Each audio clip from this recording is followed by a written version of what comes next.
Namaskar, Jai Hind, Jai Bharat.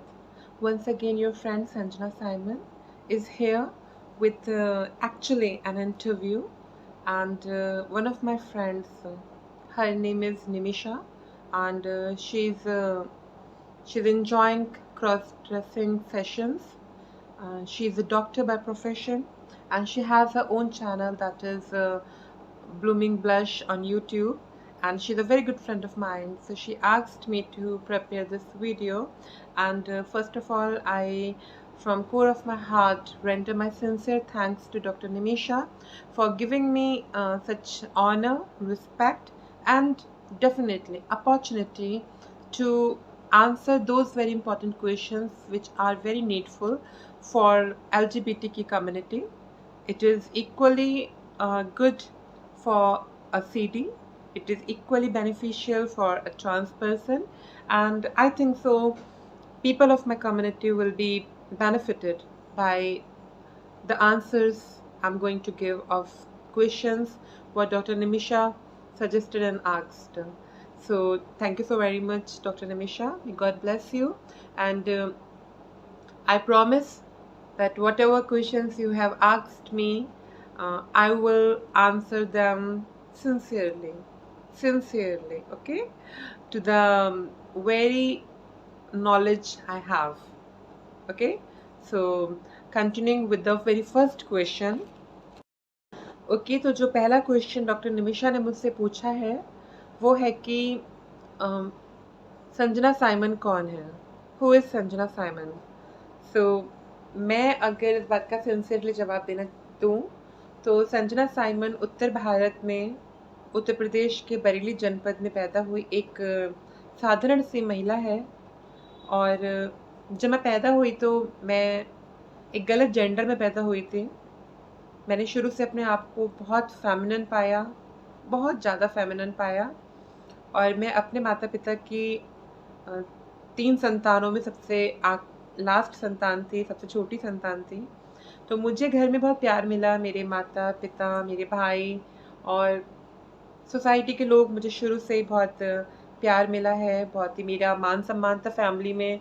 मैं जो बोलती थी बड़ा लोग सुनते थे और उसी के अकॉर्डिंग चलता था, मतलब कि मेरा थोड़ा-सा यू नो डोमिनेंट था मेरी फैमिली में। मेरे पापा भी मुझे बहुत रिस्पेक्ट करते थे। मम्मा तो अभी भी बस मेरी मर्ज़ी के बिना कुछ नहीं करती हैं।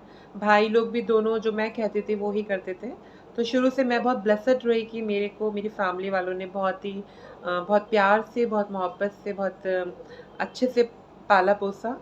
मेरी तालीम जो है वो एक यूपी बोर्ड स्कूल हमारे बरेली टाउन में है। मेरी तालीम वहाँ से मुकम्मल हुई है। मैंने मास्टर्स किया कॉमर्स में, एमकॉम किया रुहेलखंड यूनिवर्सिटी बरेली से, और उसके बाद मैंने बीएड करने के लिए मैं इलाहाबाद चली गई थी।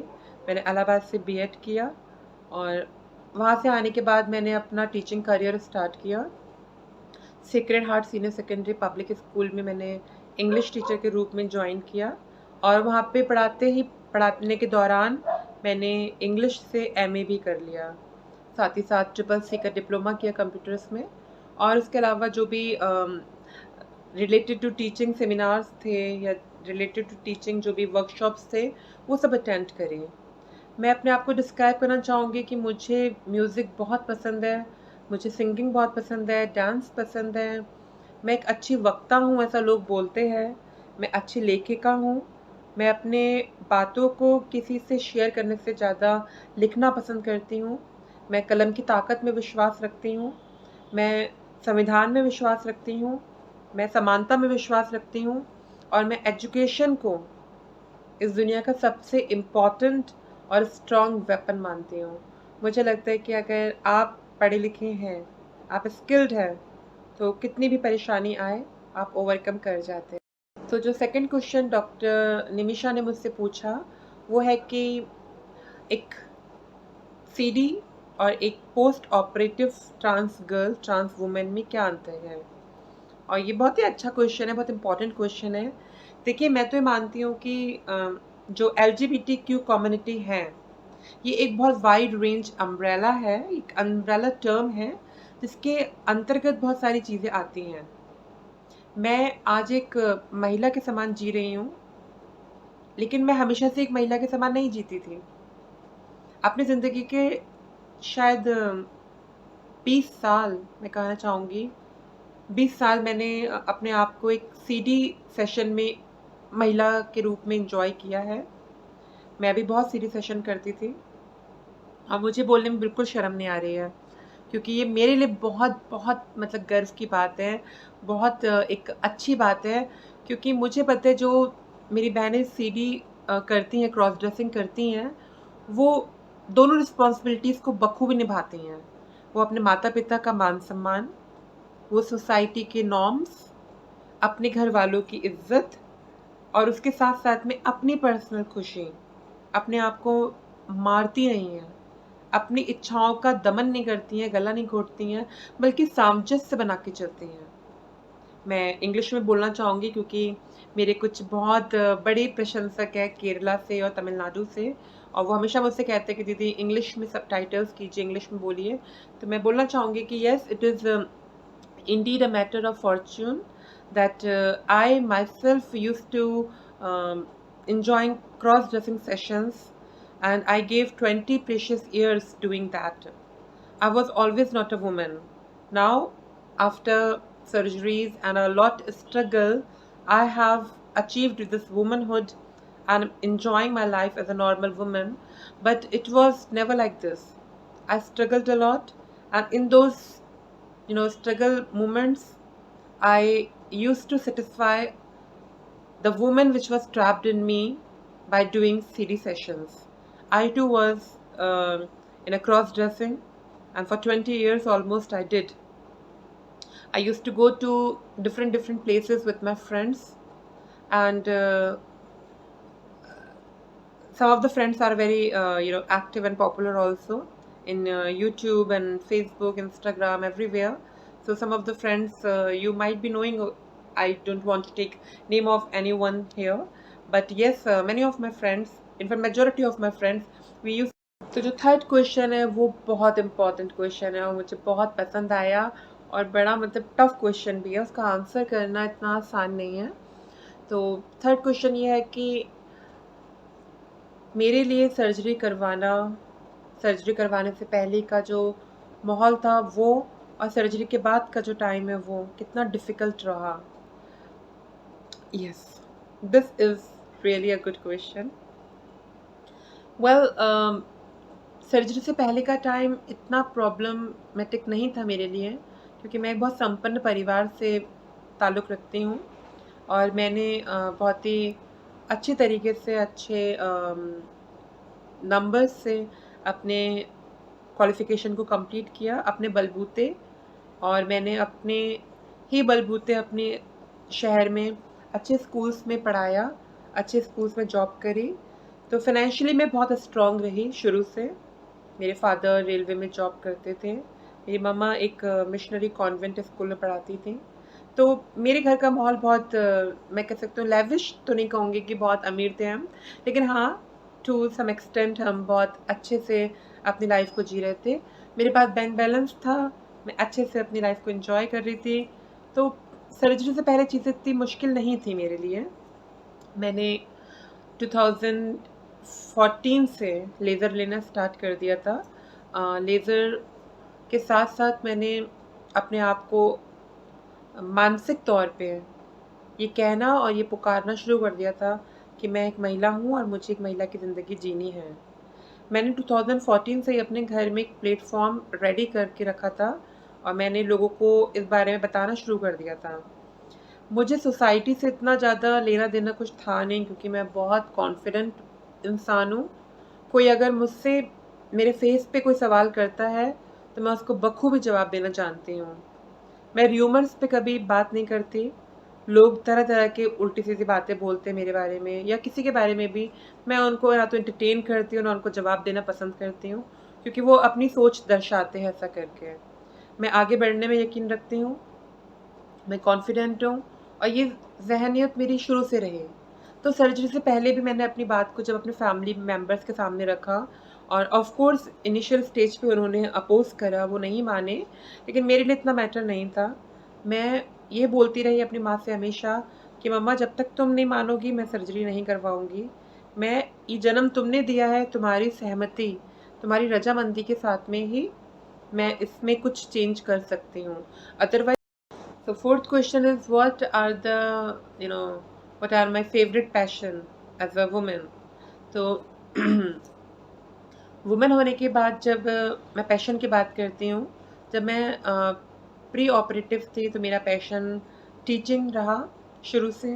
मैं पढ़ाना पसंद करती थी, मैं सजना संवरना बहुत पसंद करती थी, मुझे बहुत पसंद था मेकअप करना। मैं छुप छुप के अपने घर में मेकअप करती थी। काजल से तो मैं बस दीवानी हूँ काजल लगाने की, तो मतलब मुझे बहुत पसंद था कि मैं काजल लगाऊँ, छोटी सी बिंदी लगाऊँ और खूब सारी चूड़ियाँ पहनूँ, मेहंदी लगाऊँ। तो ये सब चीज़ें मेरे पैशन में रही हैं पहले। अब चेंज हो गया है मेरा माइंड। शायद एज बढ़ने से, एज के साथ में परिपक्वता भी आ जाती है, मैच्योरिटी भी आती है। अब मैं अपने पैशन के रूप में देखती हूँ तो मेरा पैशन है सोशल वर्क। मैं अपनी कम्युनिटी के लोगों के लिए काम करना चाहती हूँ। मैं LGBTQ कम्युनिटी के लिए काम करना चाहती हूँ। मैं सीडीज़ के लिए, मैं ट्रांसजेंडर्स के लिए, ट्रांस मैन के लिए काम करना चाहती हूँ। उनको उनका अधिकार दिलाने के लिए काम करना चाहती हूँ। मैं चाहती हूँ कि मैं मीडिया के थ्रू, पॉलिटिक्स के थ्रू, सोशल वर्क के थ्रू कुछ ऐसा करूँ कि मेरी कम्युनिटी के लोगों की लाइफ बेटर हो जाए, और यही मेरा पैशन है। अब मैं ये बोलूँगी कि मैं सिंगिंग करना चाहती हूँ, डांस करना चाहती हूँ, सजना-संवरना चाहती हूँ, या माँ बनना चाहती हूँ, या शादी करना चाहती हूँ, तो मैं शायद ये सब बातें अब नहीं बोलूँ। पहले मैं ये सब बातें सोचती थी, लेकिन अब मुझे लगता है कि मैं अपनी कम्युनिटी, अपने समाज के लिए कुछ करना चाहती हूँ। क्योंकि मैं जब ट्रांसजेंडर्स कम्युनिटी में भी रही, उनके साथ में काम करा, तो मैंने उनके अंदर की तकलीफ़ को भी बखूबी देखा है। दूर से दिखने में लगता है कि अरे बड़ा सोना-चांदी पहनते हैं, महँगी-महँगी गाड़ियों में घूमते हैं, बड़ी लेविश लाइफ़ होगी। लेकिन माय डियर सिस्टर्स, अंदर से बहुत तकलीफ़ है उनकी लाइफ़ में, और मैं उन बहनों के लिए काम करना चाहती हूँ। मेरी ट्रांसजेंडर बहनों के लिए भी, ट्रांस वुमेन बहनों के लिए भी, क्रॉस ड्रेसर्स के लिए भी, ट्रांस मैन के लिए भी, और अपने एंटायर LGBTQ कम्युनिटी के लिए, मैं उनके लिए काम करना चाहती हूँ। यही मेरा पैशन है। इसी के साथ मैं 5th क्वेश्चन की तरफ मूव करती हूँ। 5th question is very interesting. It says that what is my advice, final advice for the people those who are willing to go for SRS? Okay, so my dear sisters, अगर आप लोग SRS के लिए आगे बढ़ना चाहते हैं तो मेरी सिर्फ और सिर्फ एक ही आपको एडवाइस है कि अपने आप को फाइनेंशियली बहुत स्ट्रॉन्ग कीजिए। मानसिक तौर पे तो आप स्ट्रॉन्ग है क्योंकि आप वुमेन हैं, आप एक महिला हैं, स्पेशल महिला हैं, आप बहुत स्ट्रॉन्ग हैं, आप अपनी फैमिली से, समाज से लड़ जाएंगे और उनको मना भी लेंगे। लेकिन जहाँ बात आती है फाइनेंस की, क्योंकि ये बहुत कॉस्टली सर्जरी है, अब तो ये 5 लाख 6 लाख रुपए तक की होती है। अगर आप टॉप और बॉटम दोनों सर्जरीज़ की बात करें तो ये 7 लैक्स तक पहुँच जाएगा। फिर आप अपनी फेशियल फेमिनाइजेशन की बात करें तो फिर ये 4 लाख रुपए तक पहुँच जाएगा, यानी पूरे 10-12 लाख रुपए का खर्चा है। तो 10-12 लाख रुपए खर्च करना एक मिडिल क्लास फैमिली या एक पुअर फैमिली के लिए बहुत बड़ी बात है। और मैं यही कहना चाहूँगी कि अपनी एजुकेशन को कंप्लीट करिए, अपने आप को स्थापित कीजिए, अपने पैरों में खड़े होइए। अगर आप गवर्नमेंट जॉब में हैं तो सर्जरी से पहले अपने आला अधिकारियों को अवगत कराइए। Just tell them that sir, this is my problem, I am trans person, I am suffering from gender dysphoria disease, and I am willing to go for SRS, gender correction surgery. And उनको prior information दीजिए। अगर आप government job में हैं तो उनको prior बताइए ताकि आपकी जॉब सिक्योर रहे, क्योंकि आप गवर्नमेंट जॉब में आप कोई आपको नहीं निकाल सकता। बट एक कर्टसी होती है, एक तरीका होता है कि आप उनको पहले से इन्फॉर्म करें। ये नहीं कि आपने सर्जरी कराई और उनके मुंह पे आके बैठ गए कि भाई अब तो हमें पुरुष से हमें महिला कोटे में डाल दीजिए। ऐसे ठीक है, ये संविधान के अंतर्गत है कि आपका मौलिक अधिकार है, लेकिन ऐसे मनमानी करने से बेटर है कि एक चीज़ का कायदा होता है, उस कायदे के साथ चलें। एक प्रायर इन्फॉर्मेशन अपनी अथॉरिटीज़ को दीजिए अगर आप गवर्नमेंट जॉब में हैं, और अगर आप प्राइवेट जॉब में हैं तो बेटर है कि अपनी सर्जरी से पहले-पहले इतनी सेविंग्स कर लीजिए। अगर 12 लाख रुपए खर्च हो रहे हैं तो कम से कम 15 खर्च जोड़ लीजिए। अगर 5 लाख खर्च हो रहे हैं तो 7 लाख जोड़ लीजिए। इतना जोड़ लीजिए कि आप सर्जरी अच्छे से करा सकें, और सर्जरी के बाद में कम से कम आप 1 साल तक आराम कर सकें। अपने आप को टाइम दे सके, बिकॉज़ हार्मोनल डिसबैलेंसेस होते हैं, वेट गेन होता है और बहुत सारी दिक्कतें इस तरीके से आती हैं। दिक्कत नहीं कहेंगे, ये कहेंगे कि भई हर सर्जरी के बाद में कुछ